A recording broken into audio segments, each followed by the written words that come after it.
Kita semua kan pakai internet setiap hari. Buat kerja, belajar, ketawa bareng temen, bahkan buat nonton tayangan ini. Rasanya sih udah biasa banget ya. Tapi kalau kita berhenti sejenak dan benar-benar mikirin, ini tuh keajaiban loh. Semua ilmu pengetahuan manusia ada di ujung jari kita. Tapi pernah nggak sih Anda nanya, gimana caranya video ini yang mungkin dibikin ribuan kilometer jauhnya bisa nongol di layar Anda, di rumah, di kafe, dimanapun, secara instan tanpa putus-putus? Nah, dalam beberapa menit ke depan kita akan bongkar sama-sama mesin di balik keajaiban ini. Biar kebayang seberapa drastis perubahannya, lihat aja perbandingan ini. Cuma satu generasi yang lalu, hidup kita itu dibatasi sama hal-hal fisik. Kirim surat bisa berhari-hari. Sekarang, semuanya serba digital, serba instan, dan gak ada batasnya. Semua ini berkat satu penemuan yang mengubah peradaban kita. Oke, ayo kita mulai perjalanannya. Kita akan urai misteri gimana dunia kita yang tadinya kepisah-pisah, sekarang jadi satu jaring raksasa yang selalu nyambung. Mulai dari ide dasarnya, sampai jadi sistem global yang kita andalkan tiap detik. Oke, kita bedah ya, mulai dari dasarnya banget. Gimana ceritanya dua komputer bisa ngobrol satu sama lain? Semuanya itu berawal dari sebuah konsep yang elegan dan luar biasa simpel. Intinya tuh simple banget. Ini cuma sekelompok komputer yang disambungin, kayak teman-teman di satu ruangan yang bisa saling cerita tanpa perlu teriak. Inilah percikan apinya, ide bahwa perangkat bisa berbagi informasi secara langsung. Sebenarnya Anda itu udah punya dan pakai jaringan ini tiap hari loh, Wi-Fi di rumah yang nyambungin laptop, HP, sama TV Anda. Nah, itu adalah jaringan area lokal atau biasa disebut LAN, sebuah pulau kecil konektivitas pribadi Anda. Nah, sekarang coba kita zoom out sedikit. Kalau LAN itu jaringan di dalam satu gedung, maka Wide Area Network atau WAN itu kayak jembatan yang nyambungin semua gedung di satu kota atau bahkan nyambungin kota-kota di satu negara. Dari pulau-pulau kecil, kita mulai bangun sebuah kepulauan. Disinilah ide sederhana tadi berubah jadi sesuatu yang spektakuler. Kita punya jaringan di rumah, di kantor, di kampus. Kita punya jaringan yang melintasi kota. Terus, apa yang terjadi kalau kita nekat nyambungin semuanya? Dan inilah hasilnya. Keren banget kan? Anda mendapatkan internet. Jadi poin pentingnya ini nih. Internet itu bukan satu benda tunggal. Internet adalah lautan digital global yang terbentuk dari jutaan jaringan kecil yang saling terhubung. Sebuah ekosistem koneksi. Tapi, gimana caranya jutaan jaringan yang beda-beda ini bisa ngobrol dengan lancar? Jawabannya, mereka pakai seperangkat aturan universal yang namanya TCP/IP. Anggap aja ini kayak sistem pos super canggih sedunia.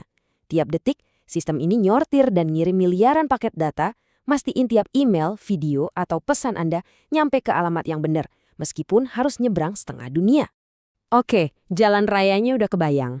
Sekarang kita lihat mobil sama gedung-gedung di atasnya, pengalaman penuh warna dan interaktif yang kita kenal sebagai web. Nah, ini nih yang sering ketukar. Penting banget buat kita pahami bedanya. Internet itu infrastrukturnya, jalan raya globalnya. Kalau World Wide Web atau web, itu semua yang ada di atas jalan raya itu. Jutaan toko, perpustakaan, dan galeri yang bisa kita datangi. Web adalah apa yang kita lakukan di internet. Jadi, pas Anda ketik alamat website dan tekan enter, sebenarnya di balik layar itu ada proses digital yang cepat banget. Browser Anda kirim permintaan, server di belahan dunia lain ngejawab dengan kirim kode, dan browser Anda langsung ngerakit kode itu jadi halaman web yang Anda lihat. Semua ini terjadi lebih cepat dari kedipan mata. Terus, apa sih yang bikin web itu rasanya kayak jaring?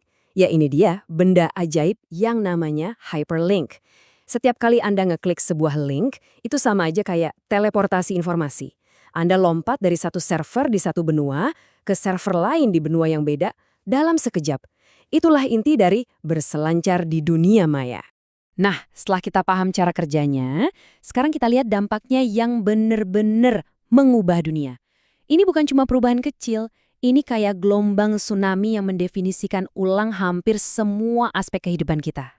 Dan ini bukan cuma kiasan loh, dampaknya itu begitu besar sampai internet secara resmi diakui sebagai salah satu dari 7 keajaiban dunia modern setara dengan pencapaian rekayasa terhebat dalam sejarah manusia. Internet itu memicu revolusi. Hampir semua pilar masyarakat kita, perdagangan, pendidikan, keuangan, seperti dicabut dan ditanam lagi di dunia digital. Ada e-commerce, e-learning, e-banking. Ini bukan cuma versi online dari hal yang lama. Ini adalah cara hidup yang benar-benar baru. Oke, dari semua konsep yang gede-gede tadi, sekarang kita tarik lagi ke titik yang paling penting, yaitu Anda. Gimana semua sistem global yang rumit ini bisa nyambung langsung ke layar di depan Anda sekarang?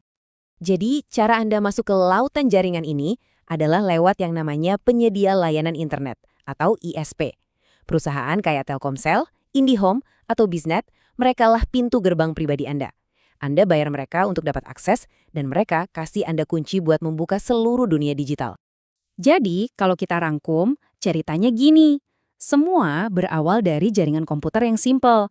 Internet adalah gabungan raksasa dari semua jaringan itu. TCP/IP adalah aturan mainnya biar semua lancar. Dan web adalah taman bermain tempat kita mengakses informasi yang pada akhirnya mengubah dunia kita selamanya. Coba deh renungin, seluruh transformasi ini dari nol sampai jadi tulang punggung peradaban modern, itu terjadi dalam masa hidup kita. Luar biasa kan? Ini bikin kita bertanya-tanya, setelah kita berhasil menghubungkan semua informasi di dunia, koneksi besar apa lagi ya yang menanti kita di masa depan?